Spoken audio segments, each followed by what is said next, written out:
গাড়ি এডুক ঢুকে আবার ব্যাগে আবার এডুক ঢুকে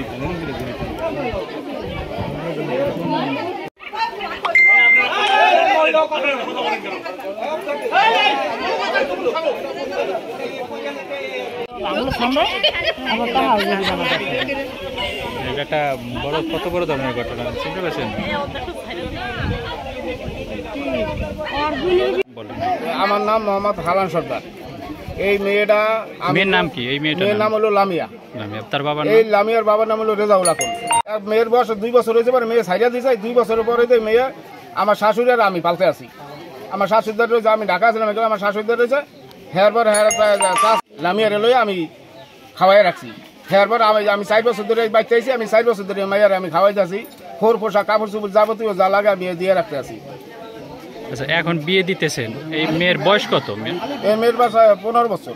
আচ্ছা, মানে আপনি জন্ম নিবন্ধন দেখাইলেন, তাতে বয়স আছে 14 বছর। 14 বছর ওভার, 14 বছর প্লাস, 15 বছর বড়িয়ে গেছে। আর আপনি কি বাংলাদেশের প্রচলিত আইনে তো 18 বছরের নিচে বিয়ে দেওয়া যায় না, সেই ক্ষেত্রে আপনি?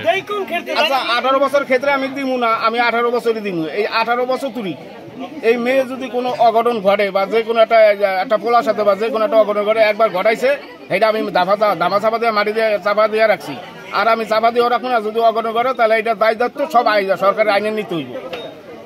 সরকার আইনে নিতে পার খোর খোসা কাপড় চুপুর যাবতীয় যা আছে সব সরকারের আইনের।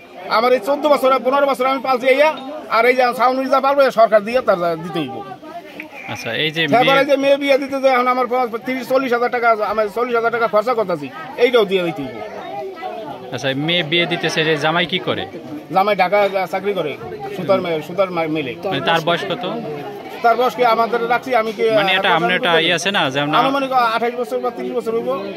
তার মানে এমনি বাচ্চা কাচ্চা কজন আছে? হ্যাঁ, একটা বাচ্চা ছিল, ওই বাচ্চা নিয়ে আর বউ গেছে গিয়া অন্য ছেলের সাথে বাইকে গেছে গিয়া। ঠিক আছে, আমি কিছুই শুনবো না, কিচ্ছু শুনবো না। 10,000 টাকা আপনার জরিমানা, আপনি জরিমানা দিবেন এবং এই বিবাহ বন্ধ করবেন, ঠিক আছে?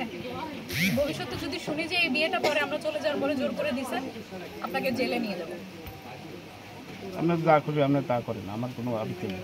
এটা খুশি না, এটা হচ্ছে আইনের কথা, এটা হচ্ছে রাষ্ট্রীয় আইন, ঠিক আছে? এই ওনার নামে ডিসিএল লেখা।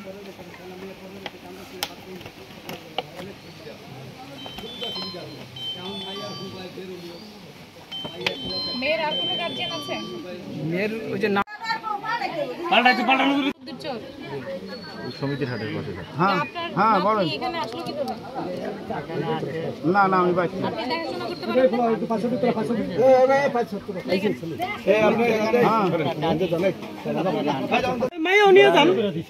আমরা পারলাম না, কেন করলে সেই জন্য পারলাম না আমরা। 10,000 টাকা গ্রহণ করেছে, এই জন্য 10,000 টাকা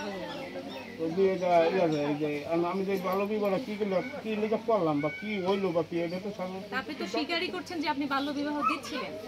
হ্যাঁ, এটা কি লিখে দিচ্ছেন এটা একটু জানবেন না স্যার? না, এটা জানার প্রয়োজন নাই আমার। এটা জানলেই যে আপনার এটা আইন স্যার ভঙ্গটা মাফ বলতেছে হয়ে কোনো যুক্তিতেই বাল্য বিবাহ দেওয়া যাবে না, কোনো যুক্তিতেই দেওয়া যাবে না। যেহেতু আপনি আয়োজন করছেন, আপনাকে 10,000 টাকা জরিমানা করছে। যদি না দেন, জামাটা নিয়ে আসেন। তোমার বিয়ে দিতেছিল কে? তোমার ফুফা। তুমি কি বিয়েতে রাজি? এখন কি তুমি মুক্ত? থাকবা কার কাছে? নানুর কাছে।